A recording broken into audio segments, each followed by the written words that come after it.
Hello लोगोफोर बरायबाय बड' जब इनफो अफिशियेल इउटुब चेनेलाव बिग आपडेट इन्डियान एयारफोर्सनि एप्लाइ डेट ओंखारबाय नोंथांमोना खालामनो हासिगोन दा बावैनो हौवाफोर हिनजावफोर गासैबो अनलाइन खालामनो हागोन जायफ्रा एलिजिबल जायो नाथाय पस्टखौ मेनसन खालामाखै नोंथांमोना गासै गोबां थावजेन्ड मोनगोन 20,000नि बारा मोनगोन बेनो जाबाय टिअडि रिलियाव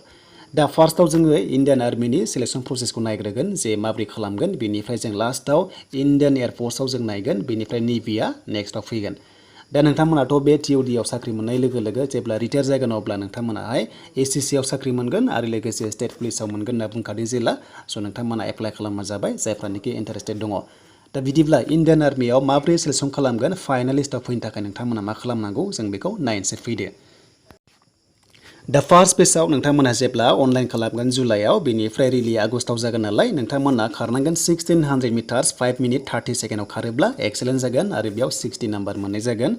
आरो 5 मिनिट्स 30 सेकेन्डनिफ्राय 45 सेकेन्डनि गेजेराव हाबोब्ला नोंथांमोनाहाय 48 नाम्बार मोनगोन बेयाव नोंथांमोना एक्सेलेन्ट लानाय नङा अके दा बेखौ नोंथांमोना जेसेबां स्पिड हायो खारनांगोन इन्डियान आर्मियाव अनलि 1600 मिटार्स खारनांगोन 5 मिनिट्स 30 सेकेन्डआव खारोब्ला एक्सेलेन्ट मोननाय जायो दा बेखायनो 60आव 60 ला फाइनाल काटअफआव फैनो थाखाय स' बिदिब्ला जों थांसै नेक्स्टआव बे रानिंआ जोब्बाय बेनिफ्राय रानिं जोबनाय लोगो लोगो नोंथांमोनखौहाय लं जाम्प हाइ जाम्प लागोन बेनिफ्राय जिग जाग बेलेन्स लागोन बेनिफ्राय नोंथांमोनखौहाय गुबुन गुबुन टेस्ट लागोन जेरै पुलआप्स एबा नोंथांमोना बिम बोनाय दाखालि आसाम पुलिसाव कामान्ड'आव जेरै मोन्दोंमोन नोंथांमोना बेबादि रोखोमनि मोननाय जागोन बेखायनो प्रेक्टिस नोंथांमोना खालामना ला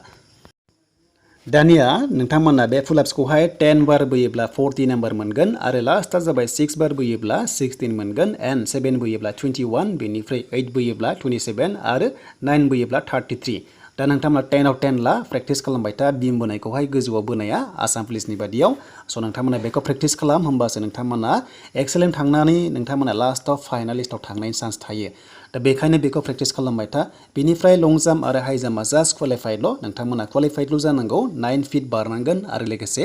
3 फिट नोंथांमोना हाइ जाम्प बारनांगोन आरो बेयाव क्वालिफाइड जानाय लोगो लोगो नोंथांमोनखौ नेक्स्ट डेआव मा खालामगोन मेडिकेल टेस्ट खालामगोन आरो मेडिकेलाव जायफ्रा पास जायो नोंथांमोनखौहाय लिंहरनानै एन्ट्रेन्स एग्जाम लिरहोगोन आरो बेयाव पास जानाय लोगो लोगोनो सासे इन्डियान आर्मि जासिगोन नोंथांमोना सेलेक्ट जासिगोन आरो 4 इयार्स साख्रि मोनसिगोन आरो 4 इयार्स साख्रि मोनखांनानै जेब्ला रिटायार जायो अब्ला नोंथांमोना स्टेट पुलिस एबा सेन्ट्रेल आर्म पुलिस फर्सआव नोंथांमोना साख्रि मोननायनि लामायाव थांगोन थ' बे क्लियार जाबाय बेनिफ्राय स' दानिया जों थांसै इन्डियान एयारफोर्सआवहाय सोर एप्लाइ खालामनो हागोन गासैबो डिटेल्स ओंखारबाय आरो एप्लाइ डेटआ बिथांमोनाहाय ओंखारग्रोबाय बेनो जाबाय 24 जुन जानाय लोगो लोगो नोंथांमोना अनलाइन खालामनो हासिगोन दा बेखायनो लास्ट डेटआ जादों 5 जुलाइ नोंथांमोना थाब खालामनांगोन आरो जायफ्रा एलिजिबल जायो नोंथांमोना अनलाइन खालामनो हासिगोन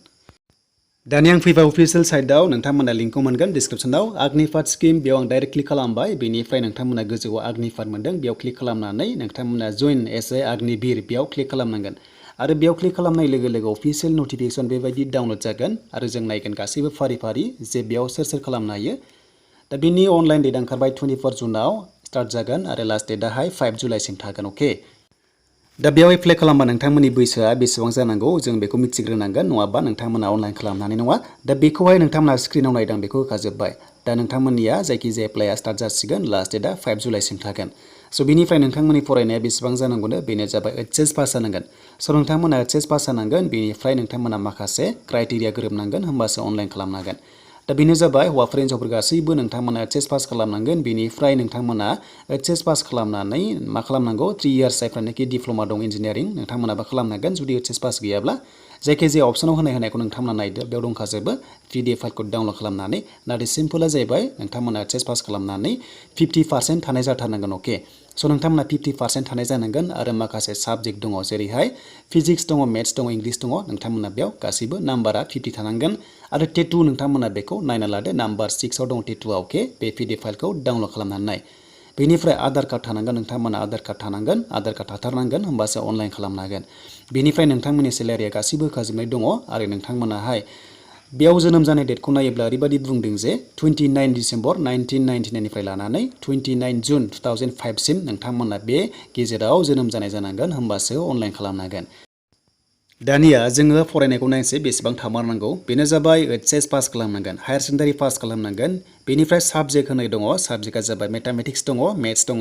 फिजिक्स दङ इंलिस दङ बे मोनथामाव नोंथांमोना 50 नाम्बार थानाय जाथारनांगोन मिनिमाम बिनि खमबा जाला आरो 50% थानाय जाथारनांगोन नोंथांमोना HS पास लेभेलाव होमबासो बेयाव खालामनो हासिगोन साबजेक्टआ नोंथांमोना बे गैयाब्ला अनलाइन खालामनो हाया दे दा बेखौ नोंथांमोना नायना लादो स' बेनिसिमोन आरो लोगोफोर इण्डियान एयारफर्सनि भेकेन्सिया दासिम ओंखाराखै डिक्लेयार जायाखै नाथाय 20,000नि खाथियाव थागोन हौवाफोर हिनजावफोर बयबो बेयाव नोंथांमोना होनो हागोन एग्जाम होग्रोनांगोन बेनिफ्राय सेलेक्ट जायोबा फिजिकेल लागोन आरो फिजिकेल लाखांनानै मेडिकेल टेस्ट लागोन आरो मेडिकेल पास जायोबा नोंथांमोना साफा इण्डियान एयारफर्सआवहाय खामानि मावनो मोनसिगोन बा साख्रि मोनसिगोन